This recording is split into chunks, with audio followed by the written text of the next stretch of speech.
What's going on, ladies and gentlemen, and welcome back to another edition of the Triple Threat Show. As always, I'm your host, Mara Fatemi. No Jeremy Lapidus with me, no Nolan Jambor, and we are back for a big-time NBA podcast. And when I say that, I mean big time. I know the world of basketball is going crazy right now with college basketball, but we have not given the world of basketball and the NBA specifically enough attention over the last week. We have the Lakers, who just finished up an 8-game winning streak, just lost to the Pistons 2 nights ago.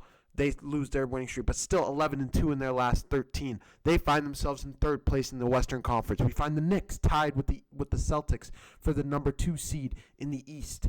The Pistons lose Cade Cunningham. You got NBA expansion just coming in over the last couple hours here today. There's a lot of news going on in the world of basketball, and we're going to break it all down. But first, before I move any further, drop a follow on TikTok, Twitch, YouTube, Instagram, wherever you guys get your social media. You can find us there at The Triple Threat Show. One of those, just look up The Triple Threat Show. You can find our platforms everywhere. For me on TikTok, if you're trying to look for me specifically, you can find me on TikTok at Boston Sports Takes. But I'm not going to hold you guys any further. Drop a like, drop a subscribe.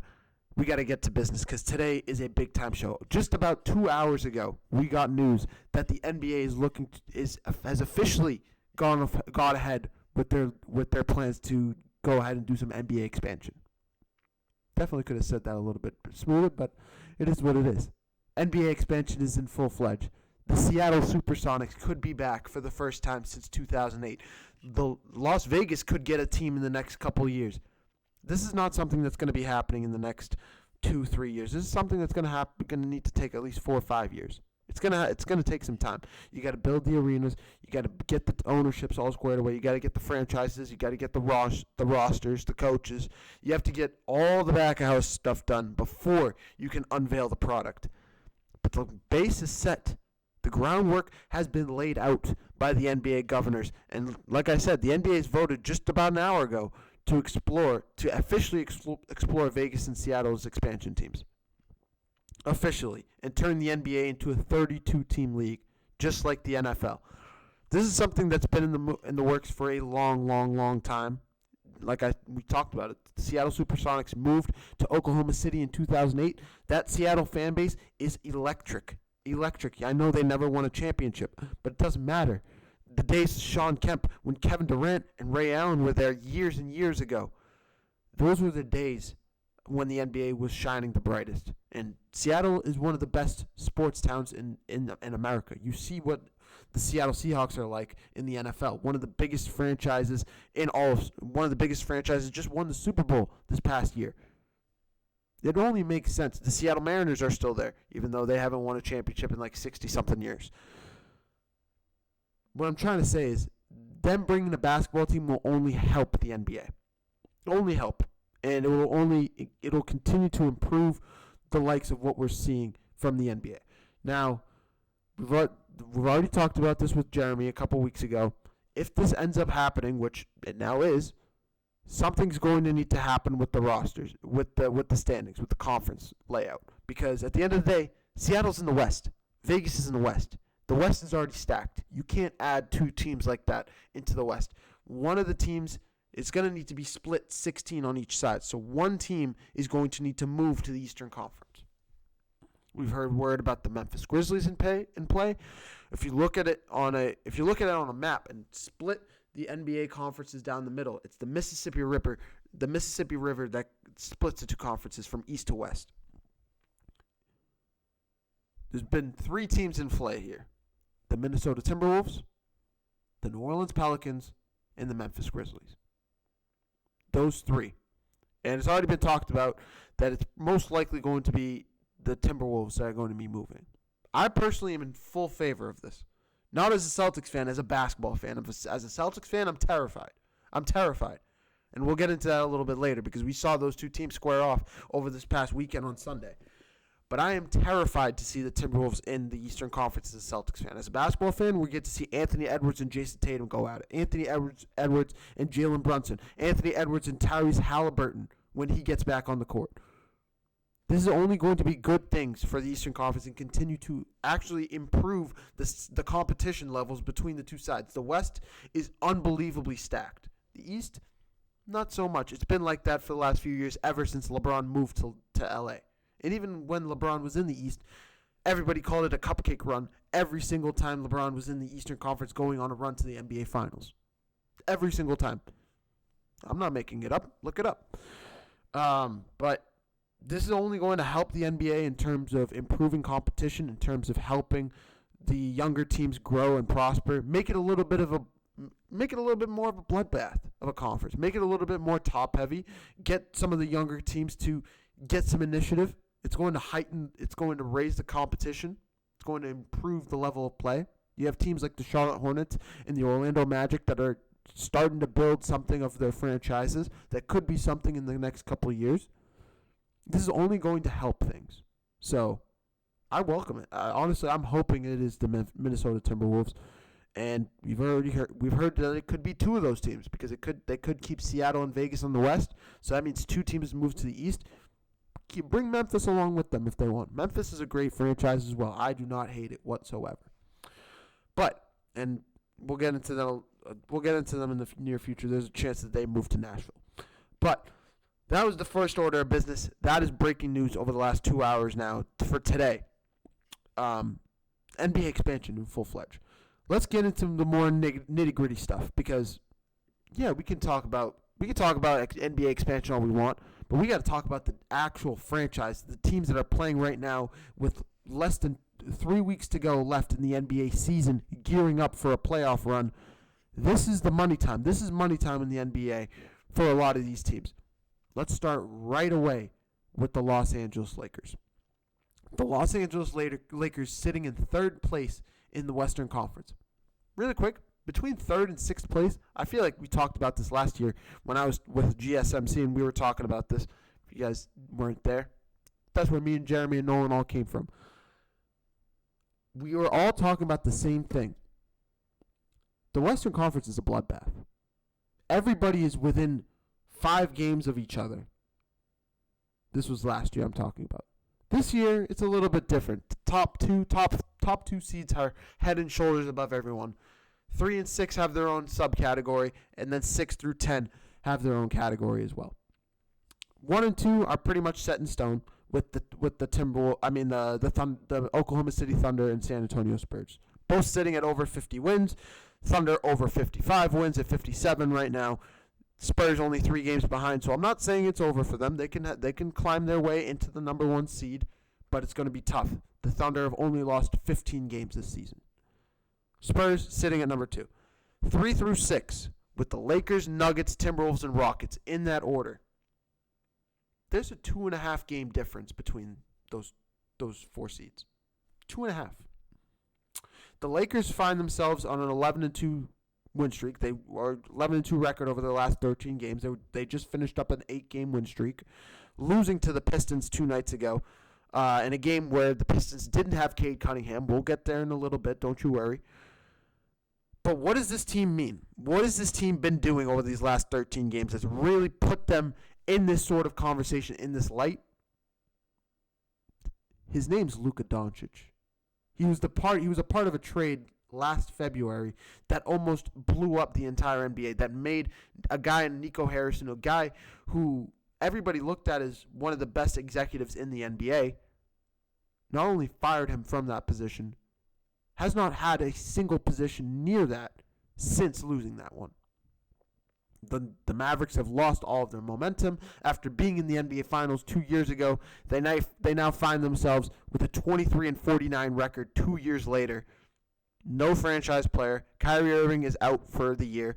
Cooper Flagg seems like he's going to be good, but does not have any help. He's just sitting there by himself like on an island, getting pummeled in a conference that is an absolute bloodbath. This is what we expected from the Mavericks. If you look at it, what else could do? The future was in the print. It was written down. All you had to do was look. That is how good the Western Conference is. We all knew that this was going to happen.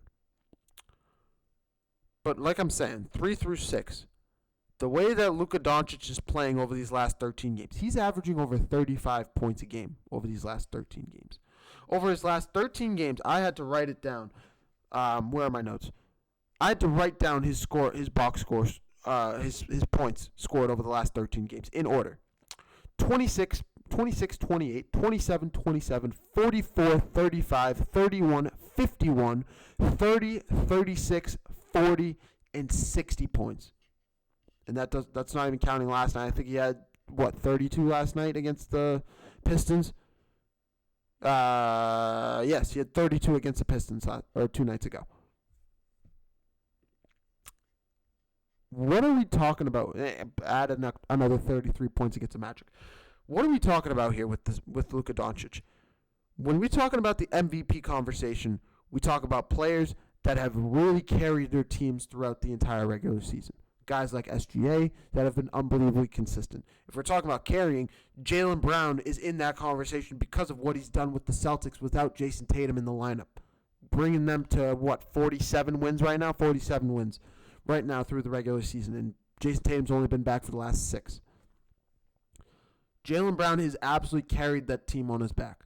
SGA, even if you could say SGA hasn't really carried the Thunder, but at the same time, the Thunder have been injury-riddled almost the entire year. Chet Holmgren missed time. Jalen Williams has missed over 45 games this season. Isaiah Hartenstein has been out for over 30 games this season. Even SGA missed some time, but still. Cade Cunningham, the way he's been carrying the Pistons offensively. And we haven't, even Jokic, you could bring up Jokic and what he's done, even though he has Jamal Murray, what he's done with the Nuggets. Yet we haven't even sniffed Luka Doncic's resume with what he's done with the Lakers this year. I know Luka Doncic is notorious for being bad at defense. Is it worthy of having that title? Yes. Is he worthy of it? Yes. After what we saw against the Celtics in the finals? Yes. After what we've seen over the last 2 years? Yes. Absolutely. But his offense, at some point or another, you have to look at his offense and say, this is the only reason the Lakers are good. LeBron James is 42 years of age. They have a center by the name of DeAndre Ayton who got run out of Phoenix, got run out of Portland, and is now sitting on the Lakers team. Yes, he's averaging over 10 rebounds a game. Very nice. Very nice, DeAndre Ayton. Or he's averaging 12 points, 8 rebounds a game, Decent player.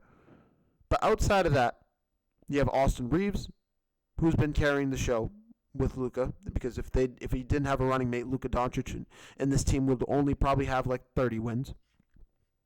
And outside of that, your next best player is Rui Hachimura. This Lakers team has no defense outside of Jared Vanderbilt, who's made of glass, who gets hurt every other game. This is a team with no defense, negative role players, and a dynamic trio, if you want to call it a trio, but really a duo that's carrying the third member on their back, and LeBron James. LeBron James has not been that good this season. He's not been bad. He's still averaging 21 points, 6 rebounds, and 7 assists a game.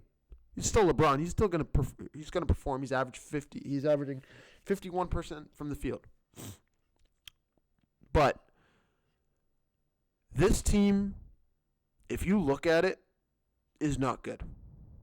They have no business having over 45 wins in the regular season. In this Western Conference, they have no business with over 45 wins this season. 0. And I don't care what anybody says. You can argue with me. I will go toe-to-toe with any Laker fan in the chat, in real life, in a debate. I don't care. I'll have that conversation. The Lakers are only good because Luka Doncic is on that team, performing the way he is, and taking 25 to 30 shots a game. And you can't blame him, because who else are you going to have him take? Who else are you going to have take those shots? Austin Reeves? I don't mind him taking 15 shots a game like he is right now, but 30? Nah. He's not that good. He's not a number one. He's not going to be a number one on any team. He's a great number 2. That is his role. He's a great secondary scorer. He's not a primary scorer. And then after that, like I said, there is no other pieces on this team. There isn't. You have Luke Kennard going out there for 28 minutes a game. That is the state of the Los Angeles Lakers. No perimeter defense. Your best interior defense is DeAndre Ayton, who in my opinion is very overrated, isn't really that good.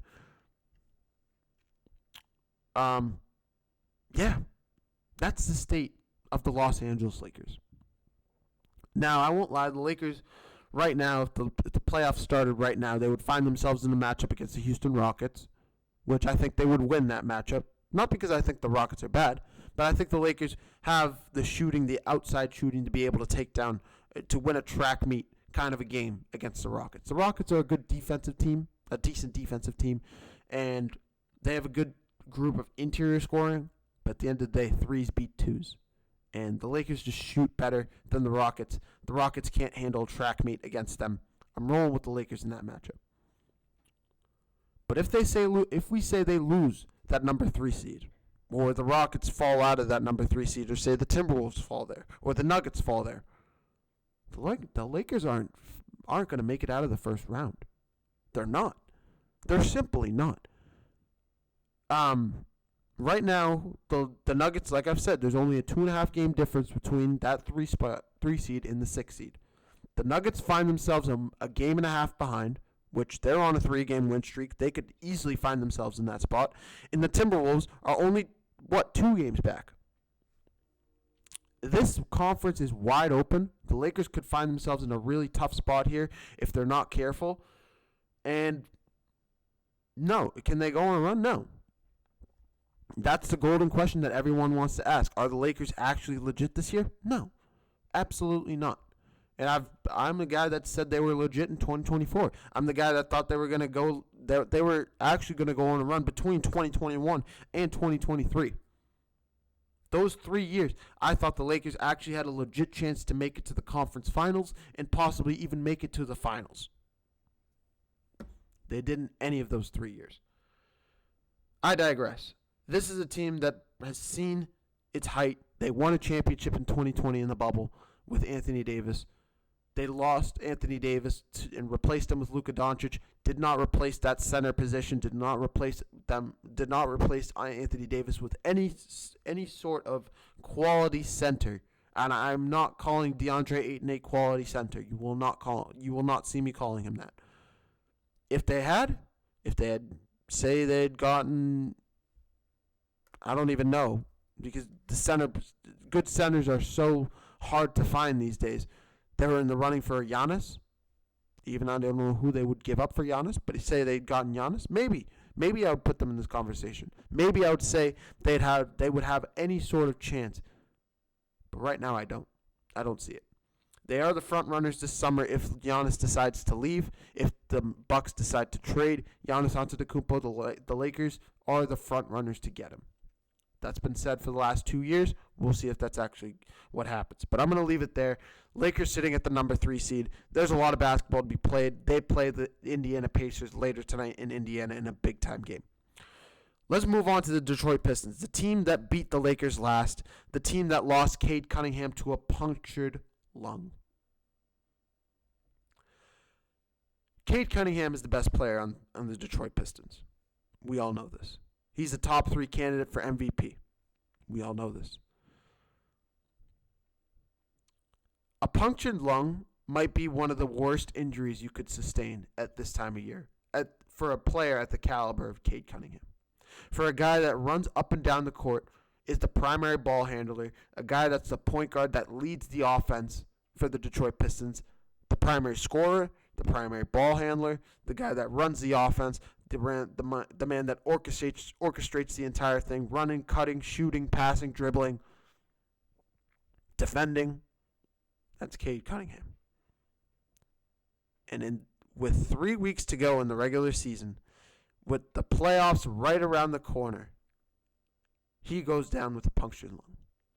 A punctured lung, apparently, it's just so we can go with full disclosure, is an injury that takes about a month to heal. About a month, give or take. I'm not saying that he will be bad.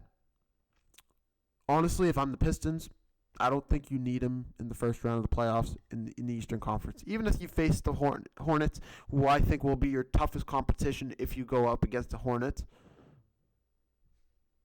Even if you go up against them, I think he'll be fine. without Cade. Jalen Duren is that good down low. The team still has quality players. You still have a bunch of you still have Duncan Robinson. You have Tobias Harris. You have Dennis Jenkins, who's proven to be a decent player. You had 30 points against the Lakers 2 nights ago. He's the reason why the Pistons even won that game.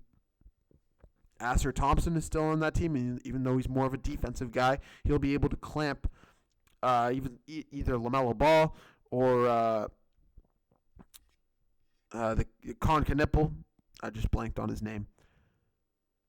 The Pistons have players that they can go ahead and be fine in the first round. But at the same time, conditioning matters in the NBA. You're seeing it right now with Jason Tatum, and we'll get there in a little bit with the Celtics because we have a lot to talk about with the Boston Celtics. The Pistons need Cade Cunningham if they want any chance of going for an Eastern Conference final run, making it to the Eastern Conference Finals. If they want to make it to the NBA Finals, they need Cade Cunningham at his best. And unfortunately, this injury is not going to put him at his best. It's going to ruin his conditioning. It could break his shot, make it a little bit more inefficient. This is a guy who was shooting, I don't even know, over 35% from three-point range before he went down. I mean, that's my bad. From three-point range, he's averaging just about 35%. Free throw, he's about 81%. Field goal, he's 46%. Averaging just about 25 points a game and 10 assists, 9.9 assists a game.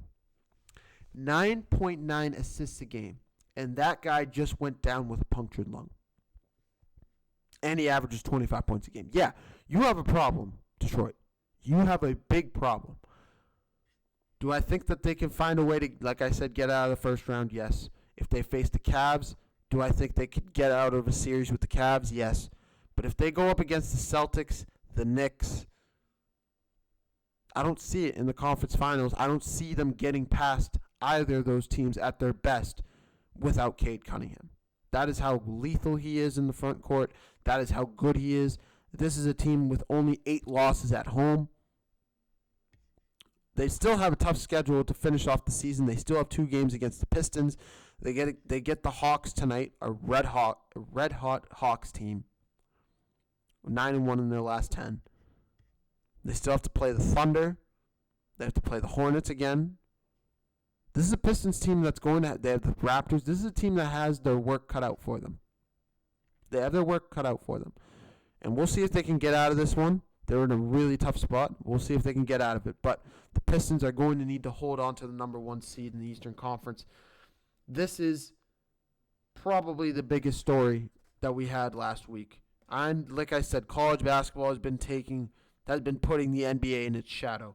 But the NBA deserves its front light as well. Deserves its opportunity to shine. Because the NBA playoffs, I'm going to say it. I don't care what anybody says. The NBA playoffs are better than March Madness. I'm talking to you, Nolan Jambor, and Jeremy Lapidus. Both of them that were calling me crazy for that take yesterday. Or this past week. The NBA playoffs are better than March Madness. It will forever be that way. I don't care what anybody says. They're more competitive. There's better talent. There's better playmaking. There's better shot making. In every way possible. There's better coaching. It's different. The NBA playoffs are a better product than the NCAA tournament. The NCAA tournament is the only reason it's a thing is because it's so unpredictable. It's because there's a bunch of 20-year-olds going back and forth trying to beat one another. And honestly, anybody can beat anybody on any given day. Now, we'll get there another day, but is that starting to prove that, is there a world where that's not the case anymore? Also, yes. That is very true. Because the NCAA tournament is not, the underdogs aren't winning as often anymore. But that's where I'm going to leave that. Because I can go into that conversation for days. But let's get into can they hold the number 1 seed? They're 5 games ahead of the Celtics and Knicks. The Knicks just tied the Celtics for the number 2 seed in the Eastern Conference last night. Celtics lose to the Timberwolves 3 nights ago, on Sunday. Really tough one. And that's where I want to start with the Celtics. They lose to the Timberwolves in what was honestly probably one of their worst games of the season. Jason Tatum had 0 points at halftime. Jaylen Brown finished with 30. Great play. Great performance from him. 29 points, 7 rebounds, 4 assists. Oh, wait. What did he shoot? 9 of 26. And if you guys watched the game, which I did, that fourth quarter, I think they went on a 6-minute stretch where they did not score a single point. I don't mean 0 free throws, 0 field goals, 0 everything. The entire Celtics roster was a minus on the court that night. Every single player, nobody could get it going offensively. When they needed a bucket, when the Timberwolves were starting to pull away, they could not buy a basket for their life. Being held to 15 points the entire fourth quarter. The Timberwolves put wrist straps on them, put handcuffs on this team without Anthony Edwards. That is the state of this Celtics team right now. If they have any chance of going, they need to come out tonight with a sense of vengeance. I will come back to this later, but they do face the Oklahoma City Thunder tonight in what is going to be one of the biggest games of the NBA season. And I'm not trying to be over antsy about anything or trying to make any sort of argument. The Minnesota Timberwolves are that good. They deserve their flowers. They're one of the best teams in the Western Conference. They have over 45 wins. Or actually, I think they have 44 wins. This is a team that is going to be up there. They were just in the Western Conference Finals last year. Honestly, they're probably going to make it back this year. That is how good they are. That is how good they will continue to be. Them getting Ayo Dosunmu was an absolute steal at the trade deadline. He's proving just how good he is. Bones Highland added 23 points last night. Jaden McDaniels with 19 points. When he's at his best, this team plays unbelievably well. This team is an absolute juggernaut in its own way. In terms of players that have just come together and play around one another, play hard, play unselfish, this team deserves to be in that conversation. Deserves to be in the conversation with the Spurs, with the Thunder, with the Nuggets. They're absolute NBA. They have to be NBA title contenders. They are NBA title contenders. And I would say if they face the Celtics in a 7-game series, they would probably take out the Celtics in 5 or 6 games. Max 6 games. That is how good this team is. And that is how porous the Celtics are right now. They couldn't make a basket for their life that night. They couldn't make free throws. They couldn't make layups. They couldn't make three-pointers. They shot 9 of 33 from the three-point stripe that night. And I'm not saying that's just because of how they played. That's not all because the Timberwolves had 7 steals that night. Oh, they also had 7 blocks that night. Yeah, that is how good this team is. I'm going to leave it there. Celtics go up against the Oklahoma City Thunder tonight. We'll see how it all plays out. I'll be back. I'll get back to that in a little bit. But I said the Knicks tied the Celtics for the number 2 overall seed in the Eastern Conference last night, beating the Pelicans 121-116. They're proving to be a good team. They're 15-13 in their since the month of January, since the calendar year. They're 15-13. Only 3-5 against the top 6 teams in the Eastern Conference. Only 3-5. They're half a game back on the Celtics. Well, they're now tied. Yes, I made a note card. But at the end of the day, this is the Knicks team that we have right now. Yes, is Jalen Brunson still inconsistent? Absolutely. Is this team still absolutely unbelievably inconsistent? Yes. Karl-Anthony Towns has 26 one night, has 10 points the other. Jalen Brunson has 25 points one night, has 12 points the next. This team is unbelievably inconsistent. In any given night, it could be Mikal Bridges that goes off. It could be OG Anunoby. It could be Josh Hart. Yes. Does that make the team look better and actually work better? Yes. Does it help the team? Yes. Is Mike Brown the right guy for this team to take them to the conference finals? No. This team has still won 47 games this season. Their stats speak for themselves. Offensively, they play unselfish. There's anybody, like I've said, like we literally just outlined, it's anybody's night. It's anybody's night to score over 20 points on any given night. Anybody's. But at the end of the day, like I said, they're 3-5 against the top teams in the Eastern Conference. And I don't think their shooting is going to help them get where they want to get to in the playoffs. I don't think Mikal Bridges is good enough to get them where they want to get to. I don't think Karl-Anthony Towns' defense will be good enough to hold them afloat for long enough in a deep playoff series, in a Game 5 against the Pistons or against the Celtics. I don't see that team being able to hang on in that game. I said the same thing last year, but I think the Celtics team is different. I think Jaylen Brown is a different player. I think Jason Tatum is a different player. I think the entire team, the way they've rebuilt that team is better than what it was last year.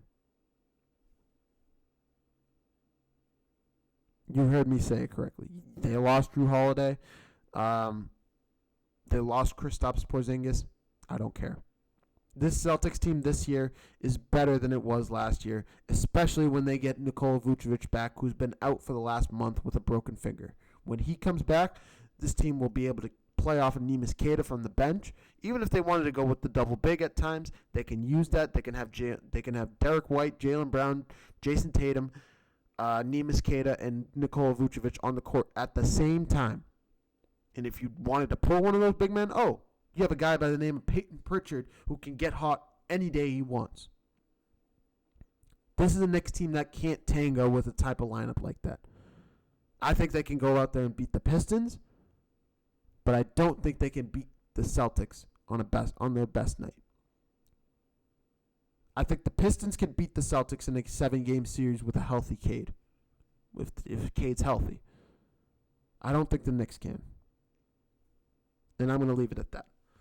That is the state of the Eastern Conference right now. The Knicks tied with the Celtics for whatever reason. I think it's just because of losses, because the Knicks do have more wins. They're sitting at 48 wins, 25 losses.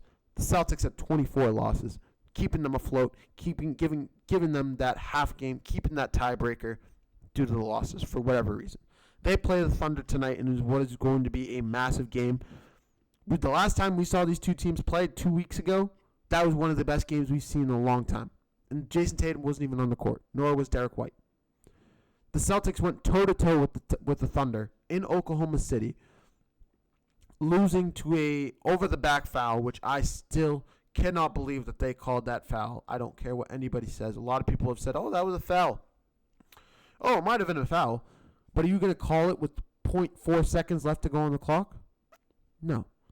And yes, Peyton Pritchard, that was one of the worst three-pointers I've seen in a long time. But he has an opportunity to avenge that. The Celtics have an opportunity to avenge that loss. And it's going to be another game where Jaylen Brown and SGA are going to go toe-to-toe. Last time we saw Jaylen Brown with 34 points, 6 rebounds, 7 assists. SGA with 35 points, 6 rebounds, and 9 assists. Pretty much identical in terms of identical stat lines. But at the end of the day, it's going to come down to the way that the Celtics can hold off that Thunder's offense. If the way they can hold SGA from getting to his sweet spots. And even if they can't, he's probably still going to get there. That is how good SGA is. The second he finds his mid-range jumper, you can guess it's probably going in. SGA's mid-range makes KD's mid-range jumper look like mine. That is how efficient it is. That is how good it is. They were 35 of 40. 35 of 40 the last time they played against each other from the mid-range stripe, from inside the three-point arc. That is how good the Thunder are, and they deserve their flowers. There's a reason why they're the best team in the Western Conference. There's a reason why they won the NBA championship last year. The Thunder are going to be back. They're still one of the best teams in the NBA, and the Celtics are going to need to go out there and win that game tonight. They're going to need to go out there at some point and put their foot down against a good team and win that game. Yes, they beat the Cavs, but I do think they're better than the Cavs. They lost to the Pistons by 30. They lost to the Hornets by 30. They're 1-3 against the Pistons this year. They lost to the Thunder their first time out. They lost to the Timberwolves both times. They lost to the Spurs both times. They lost to the Nuggets both times. They beat the Lakers. They're actually 1-2 against the Knicks this year. At some point or another, you need to go out there and win these games. You have to. I don't know when it's going to be. I don't know when they're going to realize that. But at some point or another, the Celtics need to go out there and win a big game. They haven't won a big game in a long time.